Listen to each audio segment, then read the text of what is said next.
Hi friends, I welcome you to my channel. तो हम continue कर रहे हैं हमारे सीरियलाइजेबिलिटी के प्रैक्टिस सेट पर एंड हम पहुंच चुके हैं हमारे पार्ट 4 पर। ओके, तो आज हम करेंगे हमारे बाकी के जो क्वेश्चंस हैं, practice questions on serialisability. Okay, तो हम पहुंच चुके हैं हमारे 8 क्वेश्चन के ऊपर। ओके, तो सबसे पहले हम इस क्वेश्चन को पढ़ लेते हैं। So we are having a schedule that is consisting of number of operations. Okay, तो हमें बताना है which of the following is a serial equivalent to this above schedule. Okay, तो हमें बताना है कि इनमें से कौन सा स्केड्यूल इसके सीरियल इक्विवेलेंट है। Okay, so we can do this with the help of conflict serializability method. Now let's see. तो सबसे पहले हम क्या करेंगे, इस स्केड्यूल को हमारी शीट पर ड्रॉ करेंगे। ओके, ये मैंने अपने जो नॉन सीरियल स्केड्यूल को यहाँ पर ड्रॉ कर लिया हमारी शीट पर। अब हम क्या करेंगे, इसका प्रेसिडेंस ग्राफ क्रिएट करेंगे। ओके, तो हमारे पास टोटल कितनी ट्रांजेक्शन्स हैं, T1, T2, T3 and T4, right? Okay, so the first operation is read of A। तो read of A का conflicting write of A हमारे पास किस transaction में है, so it is in this T2 transaction। okay, तो हम कहेंगे from T4 there is a dependency to I'm sorry it is T3, right? हम यहाँ पर T2 कर लेते हैं और यहाँ पर T3 कर लेते हैं। Okay, just because of the confusion. Okay, now तो हमें हमारी फर्स्ट डिपेंडेंसी मिल गई है from T4 to T2। Now from read of A here is there any conflicting operation? No, there is no. After this हमारा operation क्या है, ये रीड ऑफ ए का कन्फ्लिक्टिंग ऑपरेशन हमें अगेन T2 में मिल रहा है। So we have a dependency from T3 to T2। Okay, yes. Now after this we are having operation write of B. तो राइट ऑफ बी का conflicting operation हमें T2 में भी मिल रहा है एंड T3 में भी मिल रहा है। Okay, so we have a dependency from T1 to T3 also and T1 to T2 also, right? After this we are having write of A. तो राइट ऑफ ए का कोई कॉन्फ्लिक्टिंग ऑपरेशन हमारे पास नहीं है। इसके बाद हम देखेंगे फ्रॉम T3। ओके, तो हमारे पास क्या है, रीड ऑफ बी। तो रीड ऑफ बी का हमें कॉन्फ्लिक्टिंग ऑपरेशन मिल रहा है हमारे पास T2 में। Okay, so from T3 to T2। Okay, so हमने T3 से T2 की तरफ ऑलरेडी एक जो आर्क है हमने डिपेंडेंसी क्रिएट किया, तो हमें वापस से रिपीट करने की ज़रूरत नहीं है, राइट? तो ये हमारे पास क्या है, हमारा resultant conflicting precedence graph. Now here in this precedence graph we are not having even any cycle or any loop। okay, तो हम कहेंगे yes this non serial schedule is a conflict serializable। अब हम क्या करेंगे, इस precedence graph की help से फाइंड करेंगे the possible serial schedules equivalent to this non serial schedule। okay, तो फर्स्ट हम क्या करेंगे, here we are having two options, the schedule that starts from T1 and the second that can start from T4। तो सबसे पहले हम possibility लेंगे T1 की। तो हम सबसे पहले T1 को यहाँ से रिमूव करेंगे और इस शेड्यूल में ऐड करेंगे। ओके, आफ्टर रिमूविंग T1 हमारे पास कौन से जस्ट ऑपरेशंस रह जाएंगे, these 3 schedules. Okay, just forget कि ये दो डिपेंडेंसीज हमारे पास हैं, हमारे पास जस्ट एक ये डिपेंडेंसी और एक ये डिपेंडेंसी है। नाउ आफ्टर दिस हम किस ट्रांजेक्शन को हम ऐड करेंगे, so again there are two possibilities T3 and T4। तो सबसे पहले हम T4 को ले लेते हैं, एक बार हम किसको ले लेते हैं, T3 को। Okay, so after T4 let's say सबसे पहले हम T4 को रिमूव करें तो हमारे पास कौन सी ट्रांजेक्शन रह जाएंगे, T3 एंड T2। ओके, तो इन दोनों में से पहले क्या आएगी, T3 आएगी, आफ्टर दिस T2। अगेन अगर हम T3 को यहाँ से रिमूव करते हैं तो आफ्टर T3 क्या आएगी, T4 आएगी एंड देन T2। ओके, तो ये तो थे हमारे दो स्केड्यूल्स जो कि हमने बनाए with the help of T1। Now we will create the schedule again with the help of T4। Okay, तो अगर हम T4 को यहाँ से रिमूव करते तो हमारे पास ये 3 ट्रांजेक्शन्स रह जाएंगी। ओके, तो इनमें से कौन आएगी सबसे पहले, it will be T1। Now after T1 what will be the transaction, it will be T3 and then T2। तो ये हमारे पॉसिबल 3 सीरियल स्केड्यूल जो कि क्रिएट हो सकते हैं equivalent to this non serial schedule. अब हम देखेंगे जो हमारी ऑप्शंस हैं इनमें से कौन सा जो स्केड्यूल है हमें इनमें से मैच कर रहा है।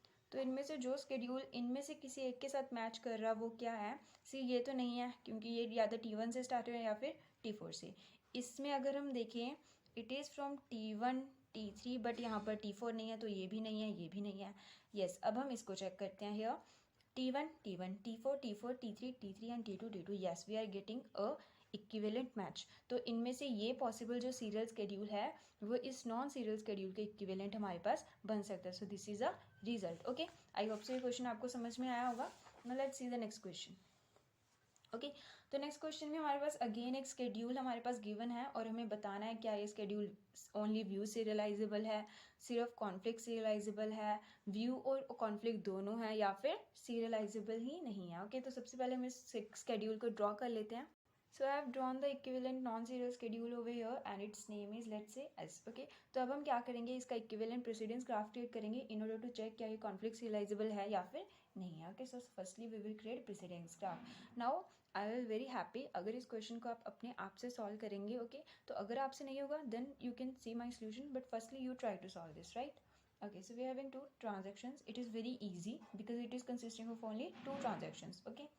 ओके, तो सबसे पहले हमारे पास क्या है, रीड ऑफ ए. तो रीड ऑफ ए का कॉन्फ्लिक्टिंग ऑपरेशन हमें T2 में मिल रहा है. Yes we are having, so we have a dependency from T1 to T2. Okay, now after this we are having write of A. Again write of A का conflicting operation, but हमने dependency को create कर लिया है from T1 to T2. Now let's see read of A का equivalent कोई conflicting operation है T1 में, no. Again write of A का, no we are not having any conflicting operation. Again read of A का conflicting operation, yes we are having from T1 to T2. Then write of A का भी है, yes. इन दोनों का हमें check करने की ज़रूरत नहीं है बिकॉज इसके आगे कोई भी जो T1 का जो ऑपरेशन है वो परफॉर्म नहीं हो रहा. Okay, so this is a resultant precedence graph. Okay, right. Now इस प्रेसिडेंस ग्राफ के बेसिस पर हम एक जो हमारा स्केड्यूल है, ओके, इसका एक सीरियल स्केड्यूल इजीली मिल रहा है. That will consist of T1 and then T2. Okay, so this is a serial schedule, equivalent serial schedule. Okay, तो अब जैसे कि हमें पता है इसमें कोई हमारे पास लूप नहीं है, कोई साइकिल नहीं है, देन हम कहेंगे yes this particular schedule is conflict here, conflict serializable schedule. Okay, schedule. Okay, now here अगर here we can see, जैसे कि हमें पता है what is the relationship between conflict serializable and view serializable. अगर एक schedule हमारे पास conflict serializable होता है then it is 100% sure that जो हमारा schedule है वो क्या है हमारे पास, view serializable भी है. Okay, so it is also a view serializable schedule. Okay, तो इन ऑप्शंस में से कौन सा ऑप्शन करेक्ट होगा, that the schedule is both conflict serializable and view serializable. Okay, so this is the answer of this question. Now let's see the next question. So here we are having a schedule. So this is a schedule that we are having and we want to fetch out that whether the schedule is conflict, view, both A and B and nothing. Okay, तो अब हम क्या करेंगे, इसके equivalent सबसे पहले एक precedence graph create करेंगे here. So firstly let's draw a precedence graph based on this particular schedule. Okay, तो हमारे पास टोटल कितनी ट्रांजेक्शन्स हैं, 4 transactions. Okay, so we will write over here T1, T2, T3 and then T4, right? Okay, now let's see the dependency. Okay, now let's examine the dependencies. तो read of A की हमारे पास क्या क्या dependency है, we are having in T2 also and in T3 also. So there is a dependency from T1 to T2 and then T1 to T3. Now अब हम देखेंगे dependency of read of P. Okay, तो read of P के equivalent कोई conflicting operation हमें T3 में मिल रहा है, yes we are having write of P. And T4 में yes we are having. Okay, so we have a dependency from T2 to T3 also and T2 to T4 also. Okay, अब हम देखते हैं dependency of write of A in this transaction. So first of all right of A की dependency हमें T3 and T4 में देखने की ज़रूरत नहीं है बिकॉज हमने already T2 and T3 and T2 to T4 dependency create कर लिया. So this is just a time waste. Okay, तो अगर हम T1 में देखें तो there is no any dependency क्योंकि इसमें कोई ट्रांजेक्शन है ही नहीं. ओके, आफ्टर दिस हम चेक करेंगे for the write of C. तो राइट ऑफ सी की हमारे पास इक्विवेलेंट किसी भी ट्रांजेक्शन में है conflict, yes we have a conflicting pair in T4, so we have a new dependency from T3 to T4. Okay, after this we will check the dependency of read of C. तो क्या read of C की कोई dependency है इन तीनों में, no we are not having. Okay, after this read of A. तो read of A की क्या है हमारे पास इन दोनों ट्रांजेक्शन्स में, no we are not having from T3 to T4. Okay, after this we will check for write of B. तो write of B की क्या डिपेंडेंसी है, yes we are having from T3 to T4, but already हमने क्या कर लिया यहाँ पर डिपेंडेंसी क्रिएट कर लिया है. But here we can see we are having a dependency of from T3 to T2 also. Okay, from T3 to T2 also. Okay, तो here we can see that यहाँ पर हमारे पास क्या क्रिएट हो रहा है, we are having a loop. Okay, जो क्या कर रहा है T2 की T3 पर डिपेंडेंसी है एंड T3 की T2 के ऊपर डिपेंडेंसी है. तो इसके इक्विवेलेंट हम क्या कह सकते हैं, this particular non serial schedule is non conflict serialisable schedule. Okay, तो अगर ये स्केड्यूल नॉन कॉन्फ्लिक्ट सीरियलाइजेबल है तो हम क्या करेंगे, इसको व्यू सीरियलाइजेबिलिटी के लिए चेक करेंगे. ओके, ओके तो अगर हमें इसे व्यू serializability के लिए चेक करना है, so there is a condition for view serializability. तो व्यू serializability हमारे पास एक कंडीशन है that the non conflict serializable schedule must consist of at least one blind write. तो सबसे पहले हम ये डिटरमाइन करेंगे क्या इसमें कोई ब्लाइंड राइट है हमारे पास. सबसे पहले आप देखिए इसमें से क्या कोई ब्लाइंड राइट है. The answer is yes, we are having a blind write in transaction T3 जिसमें डायरेक्टली क्या हो रहा है, राइट किया जा रहा है C पर. So yes, this non conflict serializable schedule is eligible for checking for the view serializability. Okay तो हम इसको चेक करेंगे for the view serializability. Now let's see how do we check this for the view serializability. Now we will create a dependency graph of this equivalent non-serial schedule. Okay, तो सबसे पहला हमारा जो read of write of A कहाँ पर हो रहा है, it is from T1 to T2. Okay, so ये हमारे पास एक dependency है from T1 to T2. Okay, now we will see for the B. तो B का हमारा first जो हमारा read write हो रहा है वो कहाँ पर हो रहा है B का, it is from T2 to T3. Okay, so we have a dependency from T2 to T3. Okay, now we will see the read write first read write of C. तो यहाँ पर हम देख सकते हैं we are not having any of the read write that is performed of C. Okay क्योंकि यहाँ पर सिंपली राइट के बाद रीड हो रहा है बट रीड के बाद यहाँ पर कोई भी राइट नहीं हो रहा है, so we are not having any read write of C. Now we will see the first write read of A, B and C. तो सबसे पहले A का देखें तो first write read कहाँ पर हो रहा है, it is from T2 to T3. Okay, again it is from T2 to T3. Now अब हम देखेंगे B का फर्स्ट राइट रीड कहाँ पर हो रहा है. सो हियर B का फर्स्ट राइट हो रहा है यहाँ पर. आफ्टर दिस कहीं पर भी B की जो वैल्यू उसको रीड नहीं किया जा रहा, so there is no any write read for B. Now we will see the first write read of C. So we are having a first write read and we can see the last write read of C over here from T3 to T4. Okay now the final जो हमारी condition है वो क्या होती है हमारी last right. तो हमारे ए का लास्ट राइट कहाँ पर परफॉर्म किया जा रहा है, it is performed in T3 transaction. तो ये क्या कह रही है, जितनी भी ट्रांजेक्शन ए के डेटा को यूज़ कर रही हैं दैट मस्ट प्रीसीड T3. तो कौन कौन सी ट्रांजेक्शन ए के डेटा को यूज़ कर रही हैं, T1 T2 and T4. T1 T2 and T4. Okay now we will see the same for the B.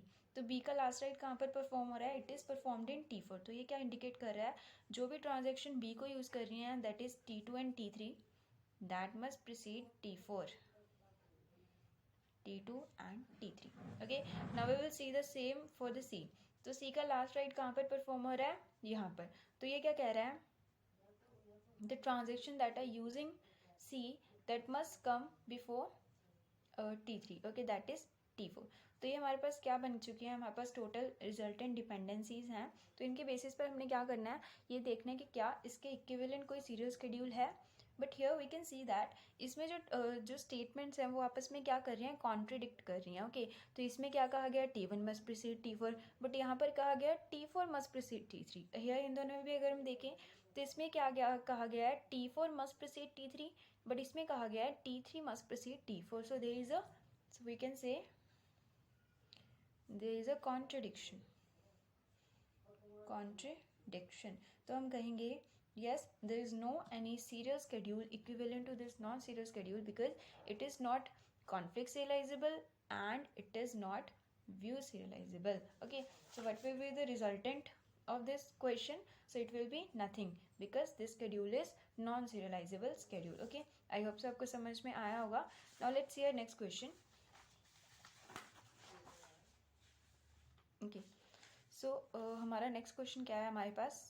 Okay, तो इसमें हमारे पास एक schedule given है and we want to check which of the following schedule is view equivalent to this particular schedule. तो हमारे पास यहाँ पर total 3 schedules हैं A, B and C.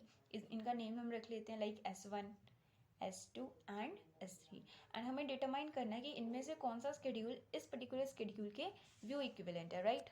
तो सबसे पहली चीज़ हम क्या करेंगे, इसके इक्विवेलेंट हम क्या फाइंड करेंगे, जो हमारा dependency graph. Okay that is हमारा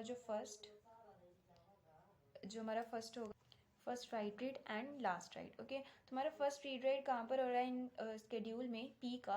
ओके तो हमारे पास क्या डेटा है, P ओनली. ओके तो फर्स्ट रीड राइट कहाँ पर हो रहा है, it is from T1 to T2. Okay so we have a dependency from T1 to T2. Now हमारा फर्स्ट राइट रीड कहाँ पर हो रहा है, सो हमारा फर्स्ट राइट रीड हो रहा है from T2 to T3. Okay so it is from T2 to T3.